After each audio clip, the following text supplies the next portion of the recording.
Hello and welcome to another episode of the Popcorn Conspiracy. I'm Dave G, and joining me right now is my co-host. Hello everybody, I'm Kyle. And today we're going to be taking a look at one of the most interesting movies to come out this year. Normally, if I said to you that a movie starred Kevin James and Joel McHale, you would be expecting it to be an out there kind of comedy, like there to make you laugh kind of thing. But this movie is not a comedy. It is actually a drama horror, is what the director describes the movie as. James plays Dominic, an escaped prisoner who's a neo-Nazi who's on the mission to find something that he lost before he went inside prison. Now, standing in his way is a father, Jeff, played by Joel McHale. Yes, he's got the same name as he does in Community.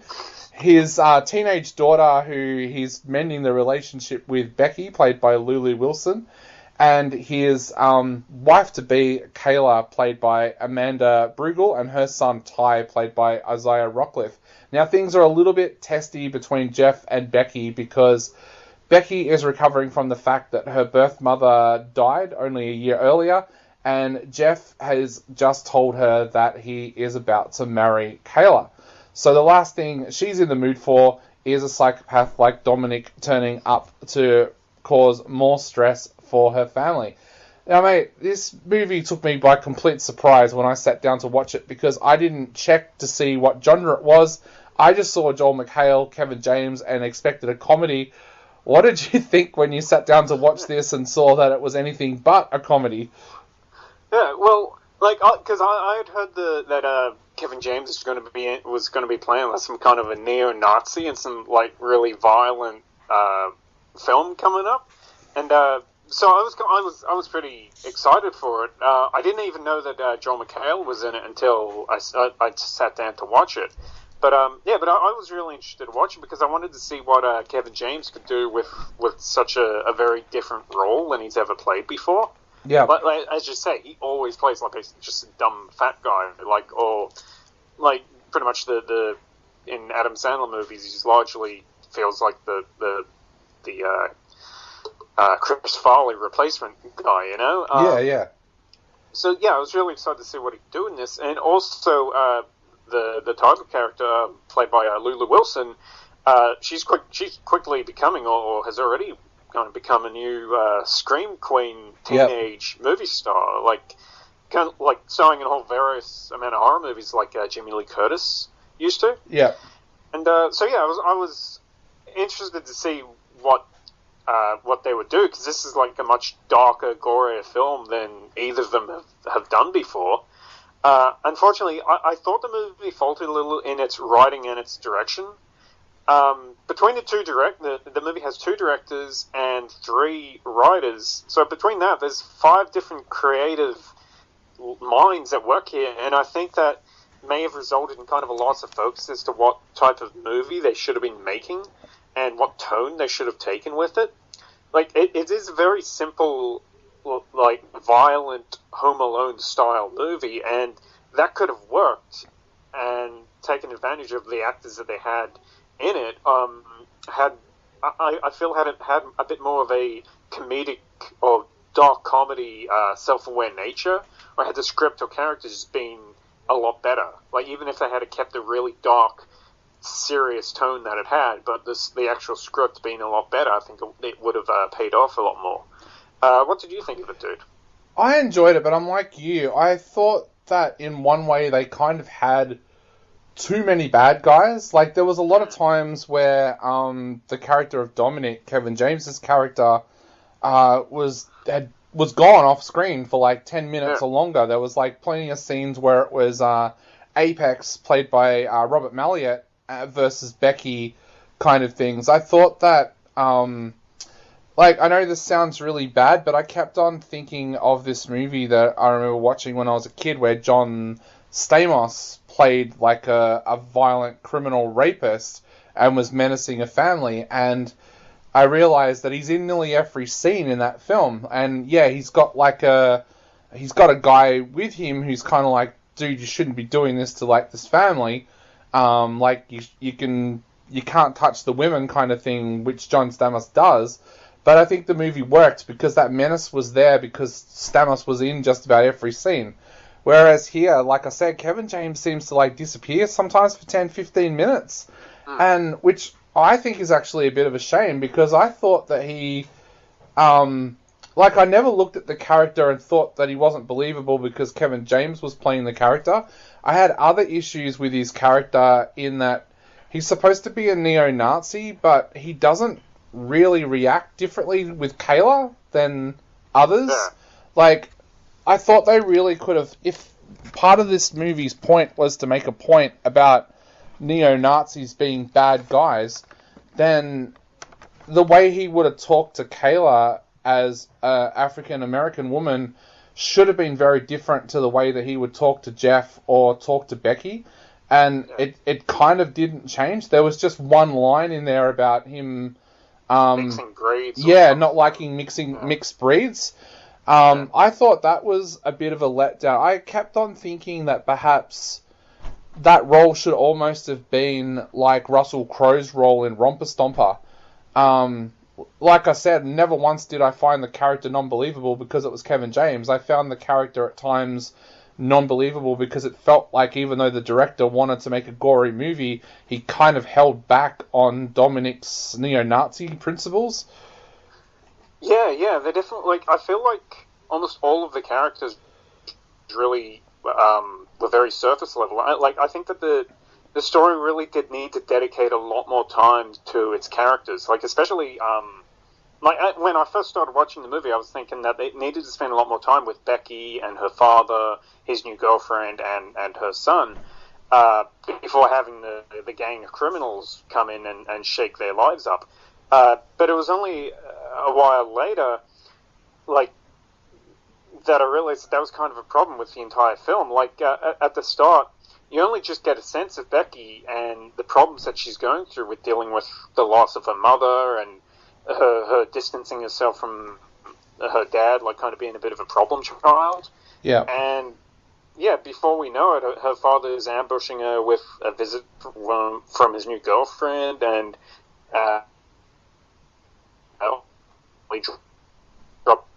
they're getting married. And this is kind of like an ambush on the audience as well. It feels like some of this stuff, it could have worked had they built upon it as the movie went on, but as I said, everything just really has a very surface level depth to it. Like, for instance, Becky's mother is only ever shown as being someone who died of cancer. Like, we see flashbacks of her only in a hospital bed, and at other times Becky is also watching like home movies of her on a cell phone, and they're also just showing her in a hospital bed. Yeah. Like, take a character like John Wick, whose wife dies before the events of the movie even start. But at least they got Keanu Reeves and the actress who played his wife to film like some montage scenes so that you can establish that there was something a little bit more to her character than just that she died. Yeah. You know, and like the whole like underwritten nature of the movie, like as you say, it really kind of carries into Kevin Smith, into Kevin James's character, and yeah, his whole story, why he's in the house, what he wants to be, and even the fact that he's a skinhead neo-Nazi, it doesn't seem to have any real meaning behind it. The entire motivation seems to revolve around this MacGuffin that he's looking for that's hidden in this house for some reason, and we never find out what this, like, it's a key of some sort. This is introduced pretty early on, but we never find out what it's a key to or why it's so important. Like, Kevin James at one point rattles off something about, like, something that alludes to it being connected to him being a Nazi. He says to this sorry, just trying to forget her name briefly. Yeah, it says to Kayla something about, oh, I'm doing this for your people too, you know, like, it doesn't actually have any link to anything. It just feels like the writers have taken two plot elements that didn't go anywhere and put them together. You know, like, there's plenty of other movies that deal with mystery boxes and MacGuffins, but I think the point is to really build up a story and an interesting plot around those, that MacGuffin thing, that plot element. But this one, I just felt didn't, and it really was a disappointment because Kevin James was interesting as this villain. He just isn't really given much with the script to work on. Yeah, it feels like the movie kind of makes mistakes like that all the way through, in a sense. Like, I still am not 100% sure why Joel McHale was in this playing the dad. I don't think he did a bad job. I don't want to say that for one moment, but I get having a comedian play a psychopathic character. It works so well in films like 1 Hour Photo and stuff like that, like where Robin Williams played that kind of role. And to me, sometimes that makes it more powerful because you're not used to seeing the actor in that role. But I'm not sure why you would then cast another comedian to play a straight-laced dad. Like, it just, I don't know whether it was roles for buddies or whatever it was, but like it just felt a little bit weird that you would also have Joel McHale playing a straight-laced part in a film as well. But also, I thought, like you said, there's too many questions about the key. Like, did Dominic have a relationship with Becky's mum? Like, is that why it was there? How did this thing get in the house? It's like kind of that's the kind of thing you'd expect the movie to explain as it went on, but they never do. Yeah, and like he talks at one point about how he basically is like a kind of perverse Robin Hood in that he like recruits his family. Was Becky's mum part of his family? Like it's kind of like a little bit up in the air, but I think, like you said before, this movie kind of like, in some scenes, and not around the key, tries to over-explain or to overshow. And I thought one of the bits where they really did that was they're trying to make the audience realize that Dominic is not a nice guy. And so they have him, and this is not spoiling anything because it happens in the first 10 minutes of the film, kills a random family on the road heading to the house. And it's like, did you really need that scene? Like, because I immediately started to think of movies like of Glass House with Lily Sabowski, where they put her into the dangerous situation so quickly that it allows the movie to have more tension. Would it have been easier in this movie if they just had Dominic show up, like maybe see the prison escape and then have him just show up? Because the stuff that he does when he first interacts with the family is enough to show you that he's not the kind of guy to mess around with. You almost don't need that scene of seeing him kill another family to show what he's capable of doing. And I thought that just used up valuable screen time. You would have been better off by having him do something else when he gets to the house. But, well, like, what he already does when he gets to the house shows that he's not the kind of guy to mess with. Yeah, like, I like that whole, like, killing the random family at the side of the road, it's like that seemed to have, like, more to do with, like, Apex's character than anything, like, later on he's kind of regretting what they did. But at the same time, he's basically just, like, he's such an underwritten character himself that he just feels like he's just a dumb muscle character. So, yeah, it's almost like they could have ditched that scene to be at all. Like, I mean, I've not seen the directors of the two directors that worked on this movie. I haven't seen their other movies. One's Bushwick, and the other is Cooties. I've seen Cooties, which I love. I remember we were talking about Cooties in relation to Little Monsters, like them both being like violent comedy zombie movies. Yeah. And yeah, like I this film I think would have really benefited from being more of a dark comedy, because it would have allowed you to allowed us, I think, to forgive its faults a lot more than, like, this movie as it is, it actually reminds me of, like, extremely dark home invasion movies, like, do you remember the foreign film Kidnapped? Yeah, that one, or The Strangers, like, it really tries to push the envelope at times, but at the same time, it kind of feels like it's holding back. Like, exactly, the family that get taken out at the start, it kind of like it's this heavy thing that's in there, and yeah, it does kind of establish that like Kevin James isn't the king of queens in this movie, but Yeah. yeah, it did make me feel like it was just trying to be kind of as edgy as the filmmakers wanted to be. They cut it away before anything really over the top or like really disturbing is shown. So it's kind of like they didn't want to cross any lines. Like the gore for the rest of the film, the gore that's on display is extremely over the top and almost cartoonish, which is totally fine. And I'd say that's probably the main draw for this. I would say this would have been the main draw for this movie, other than seeing Kevin James play a villain.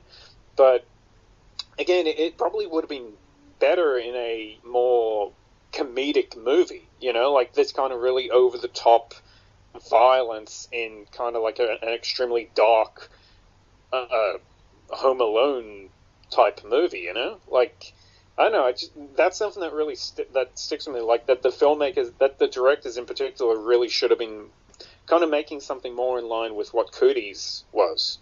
Yeah, and one of the things I did like about the movie was it did feel like at times that that they didn't hold back. Like there's plenty of times in here where like Kevin James is like punching Becky or like body slamming her into the ground kind of thing, and it was the same in Cooties. Like some people kind of judged Cooties because there's a few times in there where teachers take to zombie kids with baseball bats, and like it's obvious that it's like a real kid, like that it's a child actor. It's not like a it's not like a dwarf playing a kid or something like that. It is actually a child actor getting attacked by a teacher.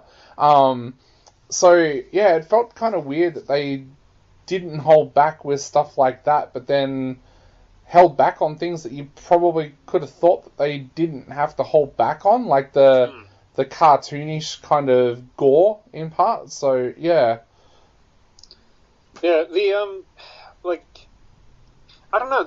It's just it really is something like they most of the gore that's really played up when it's really like over the top gore. It is in relation to the villains of the movie. Yeah, like it's kind of like really over the top in relation to them. And whenever it's something like an innocent family, or when it's an innocent person being killed, that it feels like it's done on a completely different level. Like it feels like it's really toned down, and it's much more about the fact that there's like here's a person being shot to death, like here's a person being killed. It's not really about look how gory this is, It's not like slasher movie stuff, and that's where I think that it really like throughout the movie it has this kind of disconnect between the two, like the almost like that the villains are from a different movie than the innocents are, like the way that the violence is being handled throughout the movie is kind of in two different ways. Like Becky gets slapped around, but then she'll stab somebody to death with a broken ruler, and it's like this incredibly gory thing that she's doing. But yeah, just throughout the entire movie, I felt that like almost they didn't want to. They weren't holding back at some points, but yeah, they were holding back at others. Yeah, I kept on thinking, and I've tried to look it up really quickly to think of the name of it, but I cannot find it. I watched a French film a few years ago at Monster Fest where it was all about this girl who got I've just found it. It's called Revenge. It's a French film starring Mathilde Lutz, and she gets kidnapped by these guys and taken to an island where they rape her, and then they think they kill her, but then she starts to hunt them down, and it was gory all the way through, and I think that was a strength of the movie. And I think because they kind of go for the comedic gore in this film, it sometimes loses that impact about just how dangerous Kevin James is as a character. Yeah, like it was a pity because I did actually like him in it, but I feel like the the script really let him down, let Lulu Wilson down as well, because like she is a much better, like kind of the scenes of her kind of trying to sound menacing, like she's talking to the villains over walkie-talkies and stuff, and it just seems really like schlocky horror movie action film stuff, you know, like this character, she's saying like one-liners and things like that, and it feels like it's something that would be in a completely different movie. Yeah. Like, I mean, to link to Home Alone again, like everyone, like almost everybody loves Home Alone, like, and so it's kind of pointless debating with a movie like that. How does this little kid manage to outsmart and outgun these like two hardened criminals? Like, that's a silly family Christmas film, but that said, it still has really great characters, and there's a level of believability to it that, like, Kevin's actions, and see, he wasn't able to take out these two full-grown men. He had to work around the limitations of being a kid, and like once he actually did get caught, and he was screwed, and he had to be saved by somebody else. Like, that movie, on top of everything else, like, it had great themes of the importance of family. There were some like really well written and acted scenes, like when Kevin and the old man are talking to church about how the old man hasn't seen his daughter in a long time and how lonely he is. Like, the point is, like, Home Alone, it wasn't just some slapstick comedy movie. It actually was a pretty decent film. Like, Becky, on the other hand, like, I think it really fails at everything that made Home Alone work. And so, like, it's never really believable that this little girl is able to take out these four violent psychopathic criminals. It's never believable. Like, characters get knocked over by, like, there's a scene with John McHale, like, he kicks he kicks Kevin James's character, and Kevin James is just on the ground like he's a turtle, while John McHale's character is just running away. And it's kind of like, I don't know, there's just something about, like, it isn't even just the fact that this little girl is taking out these criminals. It's just, there's no believability to anything that's happening in this movie. And, like, with Home Alone, like, despite the serious and dark tone and the extreme violence that Becky had, Home Alone still feels like a more adult, grown-up movie than Becky was. Yeah, I have to ask too, you're a dog lover, how worried were you for the dogs in this film? Well, I figured that when she shows up, when they first show up at the lake house or whatever it is, when they first show up, they have two dogs, and Becky only ever seems to interact with one of them. So something about it kind of told me that the other one might not be around very long. And, then I might have been right. But, and that's another way that the movie, it's kind of like, okay, well, you don't kill dogs in movies, you know, and if you do, then that means you're kicking it up a notch, you know, like it's another way that the movie was really pushing in one direction, but at the same time, it's like, at the same time, it kind of feels like, you know, that Becky and her, you know, that Kayla's son is going to be safe, you know, it's another kind of thing. Like, yeah, normally when a movie would do something like that, you know, okay, well, this movie's not screwing around. But in here, just, I don't know, because just throughout the entire thing, there was kind of that, like, disconnect between extreme violence on one hand and then the film kind of pussied out on another. Just kind of, I could never really get a feel for it the entire time. Yeah, so I guess to wrap up, what are you going to give this one out of 5? I'm going to give this 2 out of 5. I thought it was fun to see Kevin James playing a villain, and, like, the gore, you know me, like, with horror movies and stuff, gore is always great, and I just really wish that it had been tied to a script that really utilized the elements more productively. Like I said, about Lulu Wilson, she carries the movie pretty well, but just just like Kevin James, like this being his first like movie playing like a vicious psychopath villain character. I just wish they'd done more with them, you know? Like, I just wish they'd actually... I don't know, I just wish the movie had been written better, and... I don't know, maybe a single screenwriter would have made that work, I don't know. But, yeah, 2 out of 5 for me. Yeah, I'm going to be a little bit more lenient. I'm going to give it 3.5 out of 5. I did like some elements in it. I just thought that they underused Kevin James. I don't know whether it's because they thought that he might not work in that role or whatever, but I just thought that he did work in the role. But the fact that he disappears for like 10, 15 minutes sometimes at a time, and they pit Becky up against the other criminals kind of didn't work as well. Like, it kind of... Yeah, the funny bit is, like, I think if they'd actually written Kevin James's character a lot stronger and given him more screen time, this would have been one of those movies that people do talk about when they talk about, like, 1 Hour Photo with Robin Williams, where people talk about the fact that this comedian suddenly had to play this role and did it well. Like, the same with the movie Maggie with Arnold Schwarzenegger, where you talk to people about that movie and they say, oh, it's an action movie. You go, no, it's not. Arnold Schwarzenegger just plays the father of a sick child. And they're like, oh, what? And like, when you tell them it works, they're even more surprised. And I think if they'd actually developed Kevin James's character more and given him more screen time, this is a movie that we would actually mention in the same sentence as those 2 movies, where an actor really goes against type and does it really, really well. But I'm going to give it 3.5 out of 5 because there was some elements that I did enjoy. And that's it for this episode of The Popcorn Conspiracy.